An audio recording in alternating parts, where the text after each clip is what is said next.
First off, dude, look at his response. This was his response a couple of hours after this shit started hitting the fan.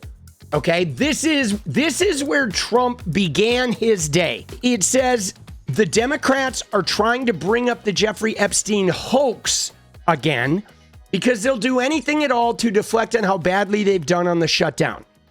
And so many other subjects. Only a very bad or stupid Republican would fall into that trap.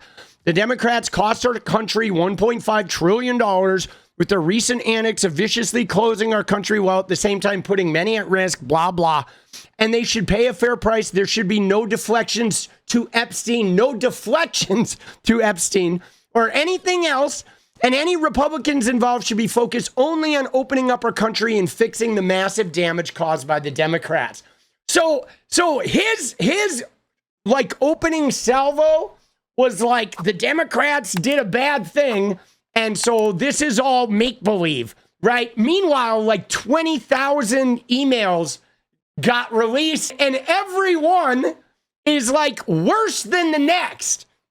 Then he did have another one where he said, in other words, the Democrats are using the Jeffrey Epstein hoax to try and deflect from their massive failures. In particular, the most recent one, the shutdown. Now, this is crazy. Okay, because what's wild about this, guys, is he is literally just like screaming into the void. And what's more, I think this is really, really important right here.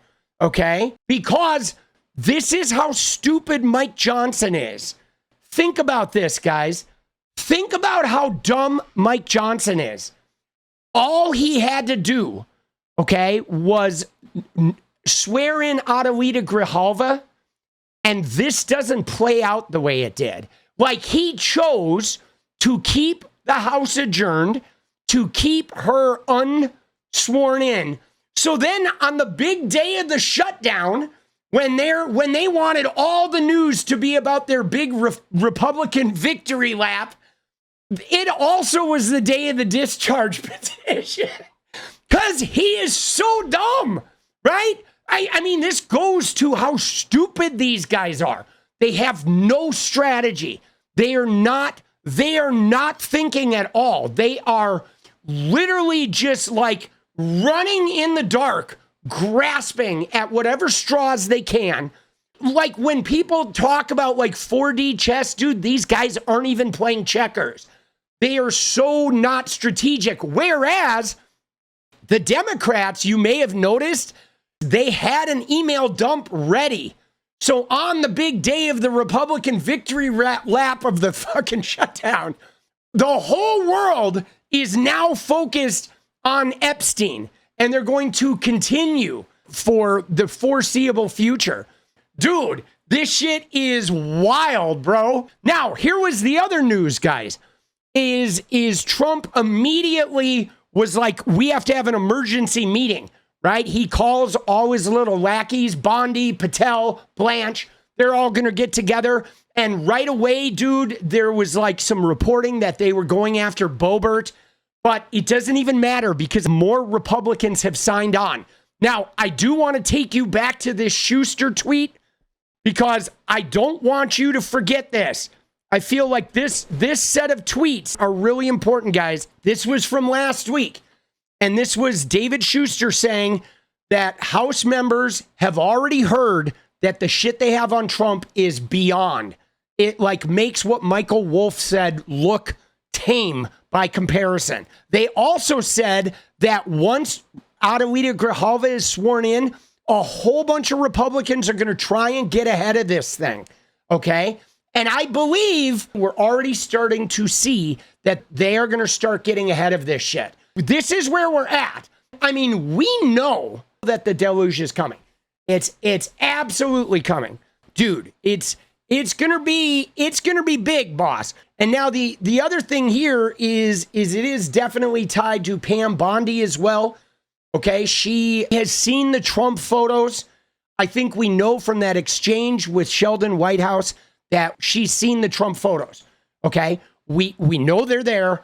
Everybody knows they're there. Now it's just a matter of how this comes out. Now, this is another big one that I did see someone mention here, which if this story turns out to be true, this is going to be the end of several fucking high profile individuals, bro. Donald Trump and Prince Andrew met up in London ahead of Jeffrey Epstein's arrest on new sex trafficking charges. So this, guys, means that, you know, let me just run the timeline here for you, okay? This was a done deal. Epstein had been prosecuted. No one was talking about this. Donald Trump became president. He gave a cabinet position to the guy who gave Epstein immunity, Alex Acosta.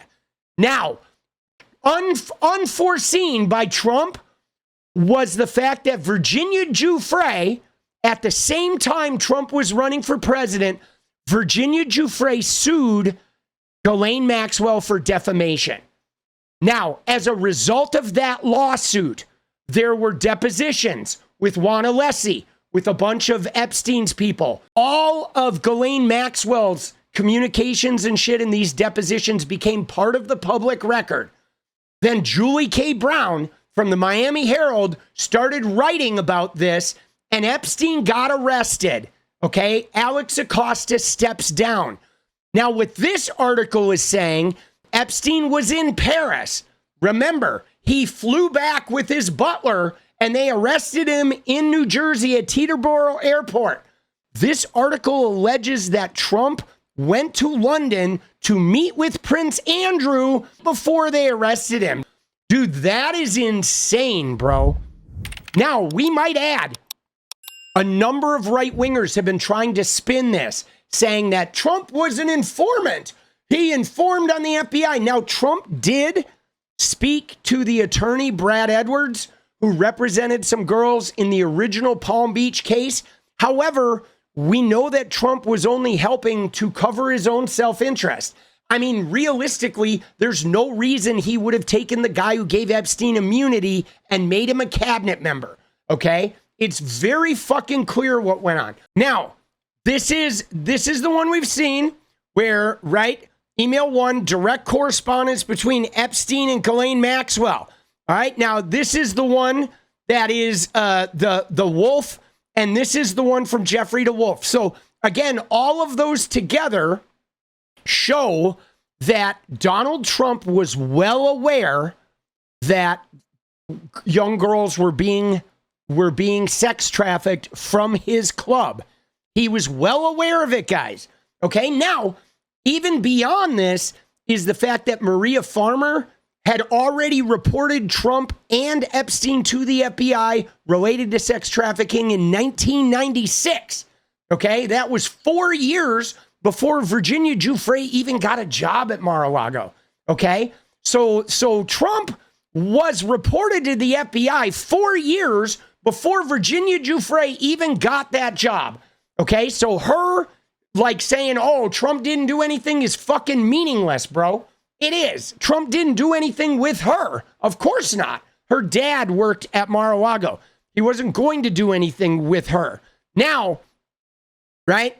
But dude, this is crazy though. Okay? This email right here is crazy. Okay? Right? 2011. That dog that hasn't barked is Trump, dude. Dude. Oh man, bro. That is insane, bro. Right? I mean, it's crazy, dude. And he's police chief, etc. Like basically Epstein is like, you know, is saying that he's been talking to everybody and Trump has not dropped a dime on them yet. Okay? Isn't that wild? Now, what's really interesting about this though, okay, the fact that he's not mentioned, I thought about this email and was trying to think, what is this even, you know what I'm saying? Like, I've thought about this email, like, wondering what their angle was, because you notice they're pretty cryptic. Like, one of the things I took from this email is obviously he could say, well, Trump hasn't dropped a dime on us. But also, I think you could look at this the other way of him being suspicious that, like, why hasn't Trump's name come up? Like, is Trump the one who sold us out? Right? That could be it too. Nobody's mentioned Trump because Trump was the one who did drop the dime on them. Like, maybe he was putting it together that Trump was the one who was secretly, like, undermining. You know? I mean, you could read that, I guess, either way with that particular email. Okay? You absolutely could, dude. Now, and here's what I'm talking about, though. You ready? You ready? You ready? Look at this. This is the one I'm talking about, guys. This is from Ghislaine Maxwell's interview with Todd Blanche. Okay? This was a month ago. Right? Ghislaine Maxwell said, I think they were friendly, like people are in social settings. I don't think they were close friends. Or I certainly never witnessed the president in any of, I don't recall ever seeing him in his house, for instance, right? There it is. That was Ghislaine a month ago saying, I don't recall ever seeing Trump in Epstein's house in Palm Beach. And then, you know, he's like, oh yeah, he spent hours at my house with him. Dude. He's never once been mentioned like, oh, really? Oh, you don't recall seeing him at the house? And then Ghislaine Maxwell, she replied to that saying, I keep thinking about that. I'm still thinking about that. So yeah, oh, look, a recent perjury, a recent set of lies. Huh, isn't that interesting, guys? What is up, guys? Thank you so much for watching. You like the video, you want to support independent resistance media, you know what to do. Drop that sub, hit the like button, and please share it. And we do love our members, so if you want to become a member, it's another really great way to support. Thanks again for everything, guys. I'll see you next time. Let's go.